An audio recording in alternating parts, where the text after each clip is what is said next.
जय हिंद। जय हिंद। स्वागत करता हूं मैं अपने YouTube चैनल पे। आज हम आरआरबी ग्रुप डी के जो भी क्वेश्चन है प्रीवियस ईयर के, उसके हम लोग चौथा वीडियो डिस्कस करेंगे, जिसमें मैं आपको बताऊंगा कि रीजनिंग, मैथ और आपका जीके जीएस से लगभग आपको 20 क्वेश्चन मैं डेली बताता हूं।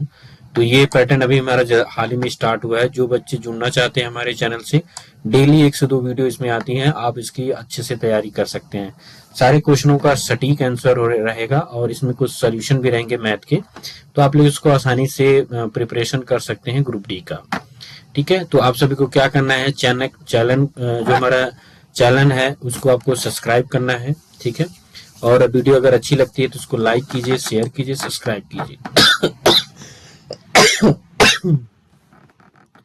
चलिए हम लोग आगे बढ़ते हैं और देखते हैं कौन कौन से क्वेश्चन आज इस वीडियो में मिलने वाले हैं। ठीक है, तो स्टार्ट करते हैं और आगे बढ़ते हैं। देखिए पहला क्वेश्चन है, कह रहा है कुछ व्यक्ति उत्तर दिशा की ओर मुख करके एक पंक्ति में बैठे हैं। ठीक है, कुछ व्यक्ति जो है उत्तर की दिशा की तरफ मुंह करके एक पंक्ति में बैठे हुए हैं। तो पहले हम इस तरह से, आप सभी को पता होगा कि जो दिशा होती है वो इस तरह से होती है। ठीक है, मतलब ऊपर की जो दिशा होती है वो उत्तर होती है, तो हमें जो मुख करना है वो उत्तर की तरफ ही करना है। ठीक है, कह रहा है एम बाएं सिरे पर बैठा है। एम जो है यहाँ पे बैठा है बाएं सिरे पर। ठीक है, बैठा है। के एम के दाईं ओर बैठा है। के जो है यहाँ पे बैठा है, यानी दाईं ओर बैठा है इसके। ठीक है, बगल में बैठा है। जी के दाईं ओर बैठा है। जी जो है यहाँ पे बैठा है, जी बैठा है यहाँ पे। ठीक है, दाईं ओर ठीक बैठा है। जी और डी के बीच में केवल 5 व्यक्ति बैठे। जो जी है इसके बीच में कितने व्यक्ति हैं? 5 व्यक्ति। 1 2 3 4 और 5। छठा कौन सा है? डी है, तो यहाँ पे हम लोग डी लिख देते हैं। ठीक है, डी बैठा है। छठवें डी। जी डी के बाईं ओर किसी स्थान पर बैठा है। यदि पंक्ति में अन्य कोई व्यक्ति नहीं बैठा है तो कुल कितने व्यक्ति हैं? देखिए कह रहा है कि डी जो है बाएं से छठवें स्थान पर बैठा है।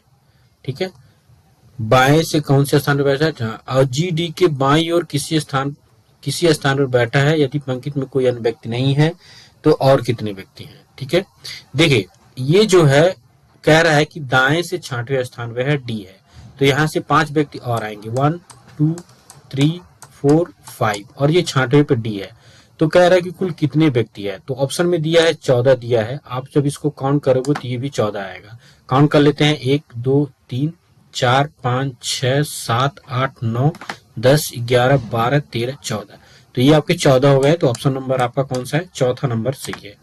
तो ये जो है क्वेश्चन सॉल्व करने का बिल्कुल आसान तरीका है, आप ऐसे इसको आसानी से सॉल्व कर सकते हैं। ये रीजनिंग का क्वेश्चन है। ठीक है, और ये जो मैं आपको वीडियो बना रहा हूँ, ये जितने क्वेश्चन है ये 2022 के ग्रुप डी में पूछे जाने वाले सारे क्वेश्चन है। ठीक है, तो आप लोग चैनल पे बने रहिए, चैनल को जरूर सब्सक्राइब कीजिए ताकि जो भी वीडियो की नोटिफिकेशन है आप सभी को मिलती रहे। ठीक है, अगला क्वेश्चन बढ़ते हैं। कह रहे कितने प्रतिशत वार्षिक दर से 1300 रुपए की राशि पर 5 वर्ष में साधारण ब्याज 520 रुपए हो जाएगा? बहुत ही छोटा क्वेश्चन है, लेकिन ये बिल्कुल ही समझने वाला क्वेश्चन है कि ये कैसे लगाया जाएगा। ठीक है, तो ऑप्शन में देखो दे दिया है 8% की ब्याज से, लेकिन इसको सॉल्व कैसे करेंगे इस चीज को ध्यान देखना है। आप सबको पता है कि सिंपल इंटरेस्ट बराबर होता है, यानी एसआई बराबर होता है पी आर टी बटे आपका कितना होता है? 100 होता है। आप सभी को पता है ये सिंपल इंटरेस्ट का फॉर्मूला है। सिंपल एसआई बटे होता है पी आर टी बटे 100। तो आपको यहाँ पे इसको फिल कर देना है। तो साधारण ब्याज आपको दिया है कितना है? 520 दिया है। कितना दिया है? 520 बराबर किसके है? आपको आर निकालना है, तो पी कितना दिया है? मूलधन दिया है 1300। ठीक है, आर टी दिया कितना? 5 वर्ष बटे कितना हो जाएगा आपका? 100। बस इसको आपको सॉल्व कर देना है। देखिए यहाँ से इसको हमने काट दिया, 1 0 से 0 52 हो गया। ठीक है, अब यहाँ से 1 0 यहाँ से कट गया। ठीक है, तो अब जब इसको हम लोग सॉल्व कर देंगे तो ये आपका कितना हो जाएगा? 520 हो जाएगा। कितना हो जाएगा?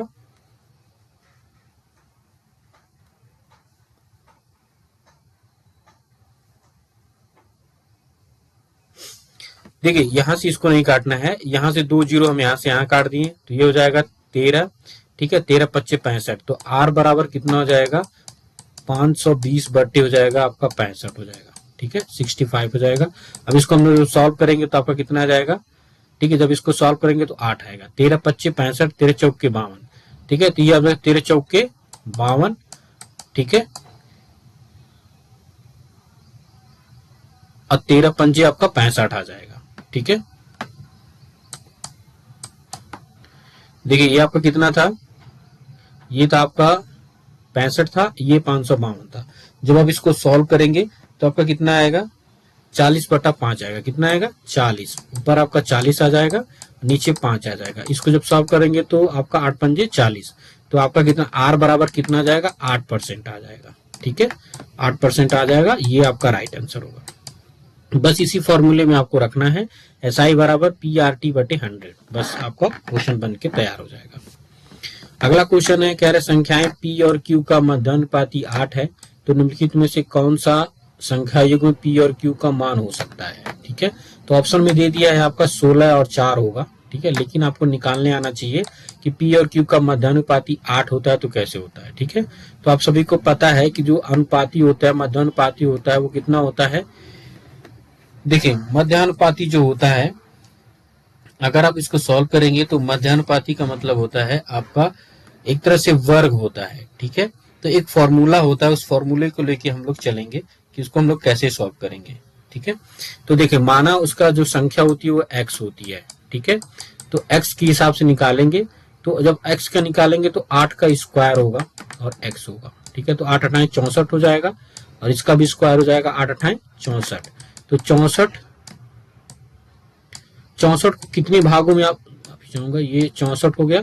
64 को कितने भागों में आप तोड़ सकते हो, 64 को आप तोड़ोगे 16 यानी 4 चौक का 16 और 2 दूना 4, तो आपका 4 होगा और 16 होगा। तो ऑप्शन नंबर 3 कौन सा है, इसमें किसी का कोई वर्ग दिख ही नहीं रहा, ना ये वर्ग दिख रहा है, ना ये वर्ग दिख रहा है, ना ये दिख रहा है, लेकिन ये किसका है, ये 4 का वर्ग है और ये किसका है, 2 का वर्ग है। तो ऑप्शन नंबर पहला आपका राइट आंसर होगा। अगला क्वेश्चन है, कह रहा है कि नीचे 3 कथन और 3 निष्कर्ष दिए गए हैं, कथनों को सत्य मानते हुए विचार करें कि समानता ज्ञात करें। तथ्यों में से भिन्न प्रतीत होते हैं और बताएं कि कौन से निष्कर्ष तार्किक रूप से एक कथन का पालन करते हैं। देखिए ये बैनर का क्वेश्चन है, बस आपको कथन के हिसाब से इसको सॉल्व करना है कि किस तरह से सॉल्व किए जा सकते हैं। बहुत इंपॉर्टेंट क्वेश्चन है, आपको देखना बहुत जरूरी है कि इसको हम लोग कैसे सॉल्व कर सकते हैं।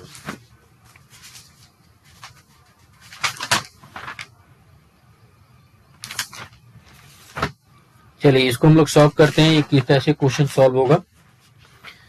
देखिए कह रहा है कि सभी कुर्सियां डेस्क हैं। सभी कुर्सियां क्या है, पहले हम लोग कुर्सी बनाएंगे और उसके बाद उसमें हम डेस्क बनाएंगे, ठीक है। कह रहे सभी कुर्सियां क्या है, डेस्क हैं, ठीक है। उसके बाद कह रहे सभी डेस्क चौक हैं। एक सेकेंड, ये आपका जो है कह रहा है सभी कुर्सियां डेस्क हैं, तो आपका ये कुर्सी हो गई, इसके ऊपर हम लोग डेस्क बना देंगे। कह रहे सभी डेस्क चौक हैं, तो सभी डेस्क क्या हो गई, चौक हो गई। सभी चौक बोर्ड है, फिर सभी चौक क्या कर लिया हमने, बोर्ड बना दिया। निष्कर्ष कह रहा है कुछ बोर्ड डेस्क हैं, ठीक है, कुछ चौक कुर्सियां हैं, कुछ बोर्ड कुर्सियां हैं। तो ये तीनों आपका मैच खा रहा है कि मतलब यहाँ से कुछ क्या, अगर आप सभी ले लेते हैं तभी कुछ भी हो सकता है या सभी हो सकता है। तो ऑप्शन में देखिए कह रहा है निष्कर्ष 1 और 2 पालन करता है, गलत है। ये सभी पालन कर रहा है, क्या कर रहा है, निष्कर्ष सभी पालन कर रहा है। इसके आधार पे जो आपने बेनारे यहाँ पे बनाया था, इसके आधार पे सभी पालन कर रहा है। तो ऑप्शन नंबर चौथा आपका राइट आंसर होगा। अगला क्वेश्चन है, कह रहा है निम्नलिखित एक संगठन के 4 विभागों मानव संसाधन, उत्पादन, विपणन और संचालन में कार्यरत पुरुष और महिलाएं कर्मचारियों की संख्या दर्शाता है। तालिका का अध्ययन करें और पूछे गए प्रश्न का उत्तर दें। तो ये क्वेश्चन दिया है, विभाग पुरुष और महिलाएं, मानव संसाधन, उत्पादन, विपणन और संचालन। तो कह रहा है उत्पादन विभाग में कर्मचारियों की कुल संख्या पुरुष और महिलाएं कर्मचारी दोनों मिलाकर, और संचालन विभाग में कर्मचारियों की कुल संख्या पुरुष और महिलाओं का अनुपात कितना होगा। तो देखिए संचालन में कितने हैं, 128 हो गया, ठीक है, और 142 हो गया। और कह रहा है कि मानव संसाधन में एक तो 35 हो गया और एक आपका 65 हो गया। तो इनका जब आप अनुपात निकालेंगे, ठीक है, तो आपको मिलेगा कि 7.7 अनुपात 6 अनुपात आएगा आपको, और ऑप्शन नंबर तीसरा आपका राइट आंसर होगा, ठीक है। अगला क्वेश्चन है, कह रहा है कि मिनट वाली सुई द्वारा 48 मिनट में निर्मित कोण कितना होगा। बहुत इंपॉर्टेंट क्वेश्चन है। यहाँ पे देखिए आंसर तो दे दिया है 288 डिग्री, 288 डिग्री कोण होगा, लेकिन ये कैसे आया इस चीज को ध्यान से देखिए। घड़ी जो होती है वो आपकी गोलाकार होती है, ठीक है, और एक गोले का जो कोण होता है वो 360 डिग्री होता है, आप सभी को पता है, ठीक है। और आपकी जो घड़ी होती है वो 12 भागों में डिवाइड होती है, यानी अगर आप देखेंगे तो 12, 1, 2, 3, 4, 5 इस तरह से आपका बनेगा। तो हर एक दूसरे का अंतर का जो कोण बनता है वो 30 डिग्री बनता है। कितना बनता है? 30 डिग्री। तो आप देख रहे हैं 30 डिग्री कोण बन रहा है, ठीक है। तो 30 डिग्री कोण बन रहा है, कह रहा है 48 मिनट। तो 48 मिनट में जो कोण बनेगा वो कितना होगा 48 मिनट में? और कितना होता है? 60 होता है। तो 60 में से आप 48 को घटा दीजिए तो आपका कितना बचेगा? 12, ठीक है। 12 हुआ आपका, ये 12 मिनट आपका रह जा रहा है। तो 12 मिनट में आपका कितना हो गया? तो 10 मिनट में आपके कितने बनेंगे? 10 मिनट में आपके बनते हैं 30 दूना 60 हो गया, 2 मिनट में आपका 12 हो गया, ठीक है। तो 10 मिनट में जब आपका बनेगा 60 डिग्री कोण बनता है, ठीक है, और आपका 2 मिनट में कितना बनेगा? 12। तो यानी आपका 72 यहाँ से कम हो गया। 72 अंश जब आप यहाँ से घटा देंगे तो आपका कितना बन जाएगा? 288 बनेगा। कितना बनेगा? 288। यानी 360 में से जब आप 272 घटाएंगे तो 288 डिग्री आपका बचेगा। ये बिल्कुल आसानी से समझने वाली ट्रिक है, आप इसको समझ के निकाल सकते हैं। तो ऑप्शन नंबर तीसरा आपका राइट आंसर होगा, ठीक है। अगला क्वेश्चन है, कह रहा है सार्वत्रिक सूचक के परीक्षण पर 5 विलयनों ए, बी, सी, डी और ई के पीएच मान क्रमशः 4, 1, 11, 7 और 9 प्राप्त हुए हैं। इन विलयनों के पीएच मान आयन संदर्ण के बदलने पर पीएच मान क्या होगा? देखिए आयन जो होता है पीएच मान के बढ़ते हुए क्रम में आपको घटते हुए क्रम में लिखा जाता है, ठीक है। तो देखिए बढ़ता हुआ क्रम कौन है? आप यहाँ पे देखिए ए का कितना हो गया? ए का 4 है। उसी तरह बी का कितना है? 1 है। सी का 11 है। और आपका डी का कितना है? डी का 7 है। और ई का कितना है? 9 है। तो आपका जो क्रम बनेगा वो बनेगा सी, फिर बनेगा ई, फिर बनेगा डी, फिर बनेगा ए और फिर बनेगा बी। तो आपका ऑप्शन नंबर कौन सा है? ऑप्शन नंबर दूसरा आपका करेक्ट आंसर होगा, ठीक है। अगला क्वेश्चन है, कह रहे एक व्यक्ति एक वस्तु का 10% लाभ पर बेचने पर एक विक्रेता कितना है? 777.70% का लाभ अर्जित करता है। वस्तु का क्रय मूल्य कितना है? देखिए उसका सेलिंग प्राइस यहाँ पे दे रखा है, तो सेलिंग यानी एसपी बराबर कितना हो जाएगा?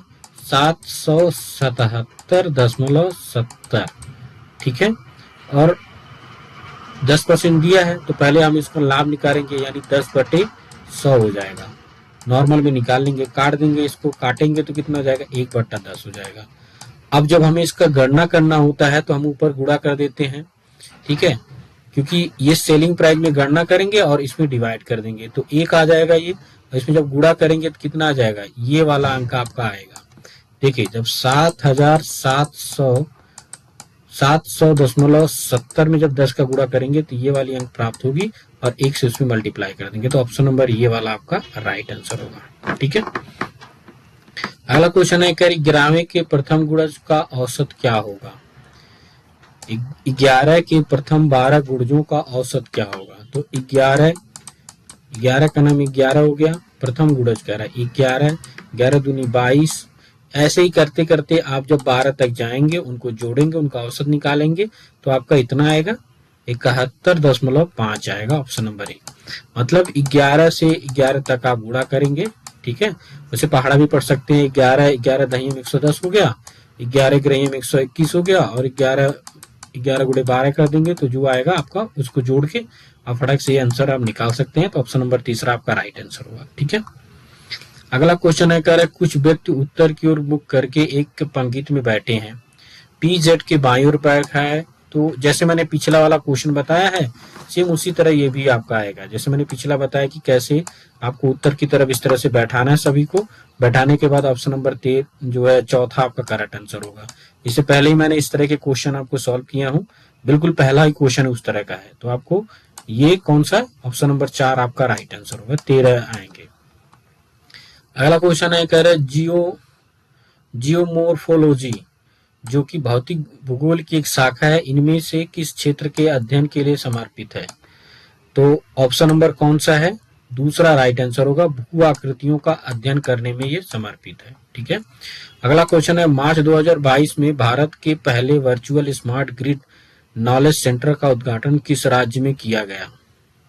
तो किस राज्य में किया गया? हरियाणा में किया गया था। ऑप्शन नंबर चौथा आपका राइट आंसर होगा। ठीक है, अगला क्वेश्चन है, कह रहा वरिंगम में आयोजित 2022 में राष्ट्रमंडल खेलों के उद्घाटन समारोह में टीम इंडिया का ध्वजवाहक निम्नलिखित में से कौन था? तो कौन था वो? पीवी सिंधु थी। कौन थी? PV Sindhu. Option number 1 right answer होगा।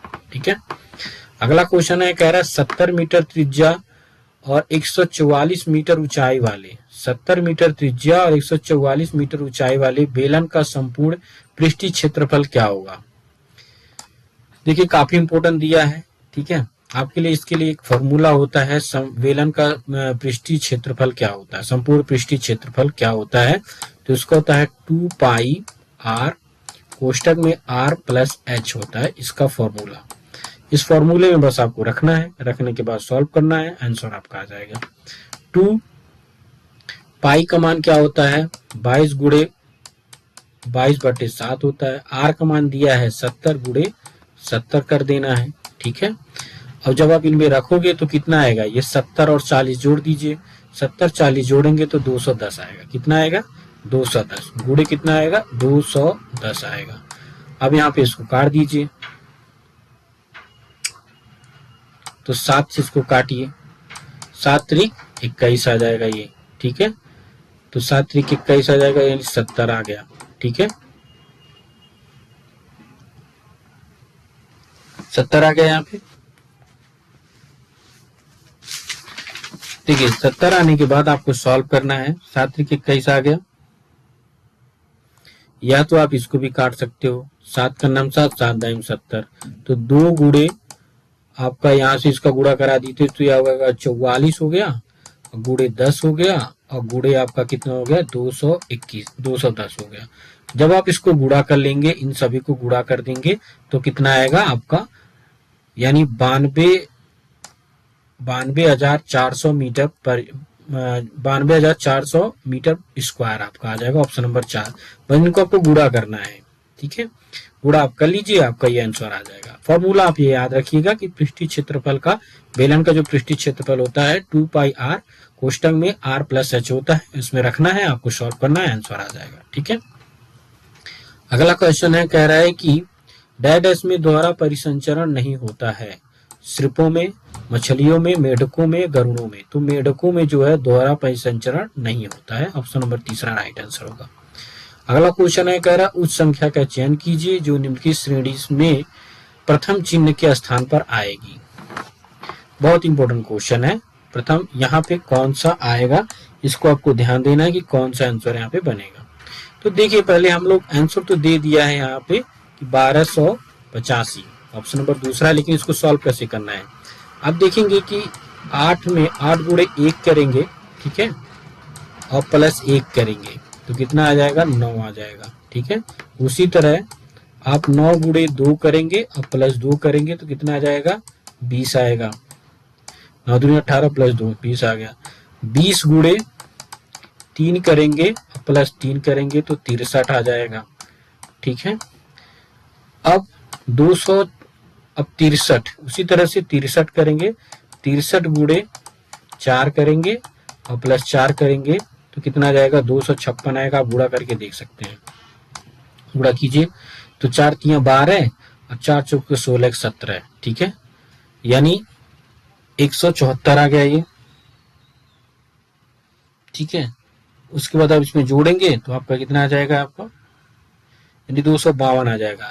4 3 12 के 2 हासिल 1 आ जाएगा, और 4 6 24, 24 और 1 आपका कितना आ जाएगा? 24, 1 25 आ जाएगा, यानी 252 प्लस 4 जोड़ेंगे तो 56 आ जाएगा। ठीक है, अब इसका गुणा करेंगे 5 से, यानी 256 गुणे आपका 5 और प्लस 5 करेंगे तो आपका कितना आएगा? ये वाला अंक आपका आ जाएगा।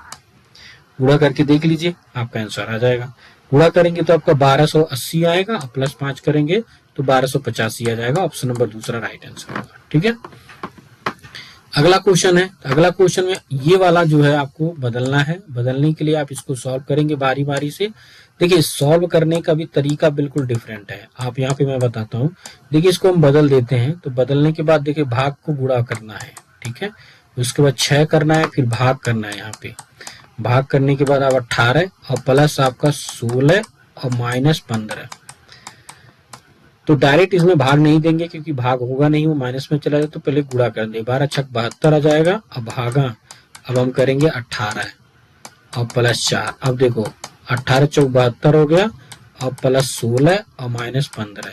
8 4 20 हो गया और 20 में से 15 जाएगा तो 5 आ जाएगा।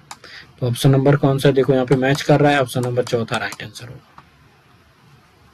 अगला क्वेश्चन है, कह रहा है हिमालय के लिए पुष्प में प्रतिरोधी एंटीसेप्टिक गुण होते हैं और इसलिए यह खरोंचों को ठीक करने में मदद कर सकता है। कौन सा होता है? ब्रह्म कमल।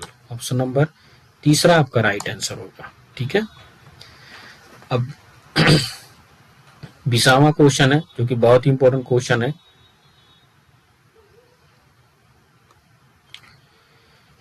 ये आपको 19वां क्वेश्चन है। निम्नलिखित चार्ट में विश्वविद्यालय की विभिन्न संख्याओं को पंजीकृत विद्यार्थियों के को दर्शाता है। तो विद्यालय में पंजीकृत विद्यार्थियों की कुल संख्या 15,200 है। कितना है? 15,200 है। चार्ट का अध्ययन करें।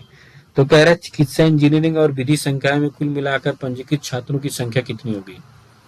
देखिए ऑप्शन तो यहाँ पे दे रखा है 5320 होगी, लेकिन इसको सॉल्व कैसे किया गया ये चीज को ध्यान देंगे। तो चिकित्सा कितना है? 15% है, ठीक है। इंजीनियरिंग 11% है और विधि दिया 9%। जब आप इनको जोड़ेंगे तो 15 और आपका 11 हो जाएगा, आपका ये 6 हो जाएगा और ये हो जाएगा 26। आप प्लस 9 जोड़ेंगे तो आपका हो जाएगा 35 हो जाएगा। 35% टोटल आया। अब 35% किसका निकालेंगे हम लोग? 1520 का, ठीक है। तो 35